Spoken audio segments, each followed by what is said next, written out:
Hello there, lovely folks of YouTube. Ren here. It is very bright, first day of March here, so we're kind of getting in towards spring, and this is very readily evident by what's blooming behind me here, which is my narcissus. This is the particular narcissus. This is called the Narcissus tete-a-tete. It's a very old cultivar, very little diminutive little ones, been grown since I think the 1920s. But I wanted to talk about just the Narcissus genus as a whole. So the Narcissus, most commonly it's assumed to be named after the Greek myth of the lad Narcissus who fell in love with his own reflection and eventually died while looking at that reflection because he refused to leave it. The Roman author Pliny, however, believed that Narcissus actually came from the Greek word narcos, which means like a narcotic, something that is a sedative that can help you to sleep. This plant is native to the Mediterranean originally, but has been readily grown and spread to all sorts of places worldwide. Very widely grown garden plant these days. Now, most people know of these plants as daffodils. Daffodils are actually just one small family in the larger Narcissus umbrella. Other plants that fit into that category are also jonquils, paperwhites, but they're all narcissi, so they all fit under that Narcissus umbrella. These plants are mildly poisonous, just very mildly in general. Like if you were to eat enough that it would make you sick, it would give you nausea and vomiting, but most people, of course, don't tend to eat enough of it.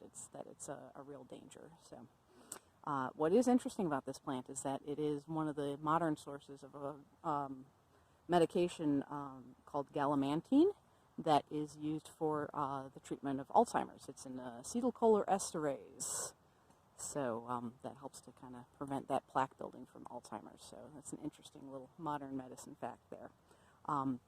This plant does very readily divide itself by bulbs. Each of these little bulbs, which are about that big around, at the end of its flowering year will actually split into 2 or 3 smaller bulbs that will kind of spread into the area around it.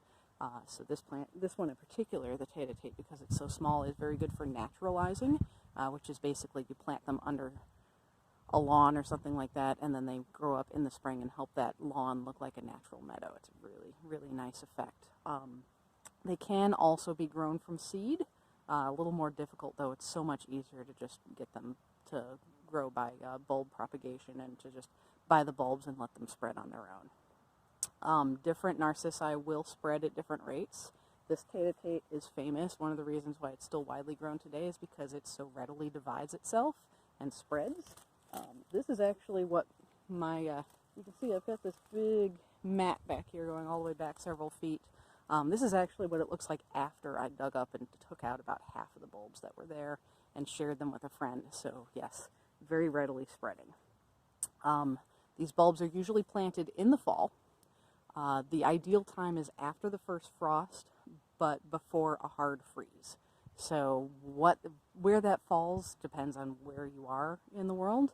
In my neck of the woods, that usually happens late October, early November is the time that I'm planting these bulbs.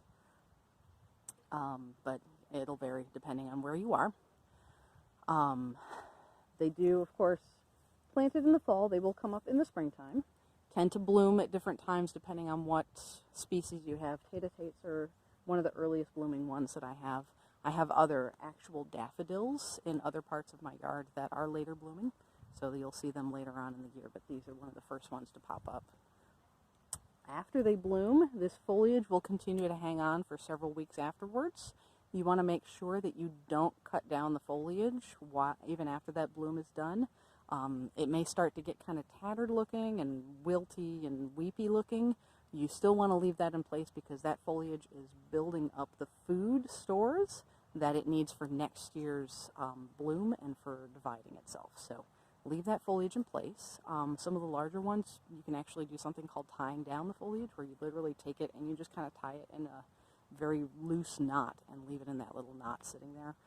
Even after the foliage has died back, I don't remove it. I just let it decay into the ground and just kind of build up that compost for next year's growth, sort of a free fertilizer. So let me see. Most of them are some shade of yellow. That's the most common one, but there are some variations. White are also common. Some will have like orange tinges to them. Some will have pink to the cup or corona. That's actually the daffodils that I have in the back are white petaled with a pink cup, so those are very pretty.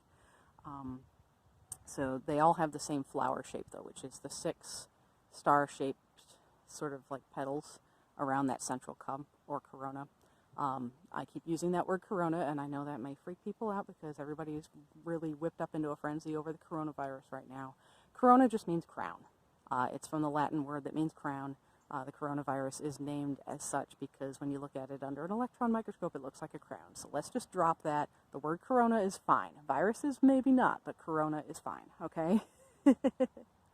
So, let's talk about the magical uses of this plant. So, Scott Cunningham basically had this plant as being an herb of love. Paul Bayerl, in his book, he talks about like using it for the exorcism of darkness and removing melancholy. Depending on what source you're looking at, it could be either under the dominion of Venus or Mars. However, I like to think of it personally, just sort of uniting the two, as being the perfect plant for encouraging self-love, kind of getting rid of those negative feelings you have about yourself and allowing yourself to really love yourself, okay? And really that's the best kind of love spells that you can do, is when you love yourself, then you have more capability to give love to others. So that's basically what I would use this for. You could use it, incorporate the flowers into an herbal amulet for self-love, put them onto an altar or shrine or other sacred space that you have. Press the flowers into a bookmark. That's another great way to kind of carry that self-love reminder around with you. Yeah, just probably don't want to eat it though. Yeah, don't want to make yourself sick. So, but yeah, this is, let's look at this. I'm going to try and get in a little closer here if I can. I'm on the selfie stick because, again, awkward angles. But this little guy here, oh, he's got 3 flowers on one stem. Isn't that cute? I love this guy. But yeah, that's Narcissus. So I hope you enjoy this and enjoy the impending spring. I'll see you soon.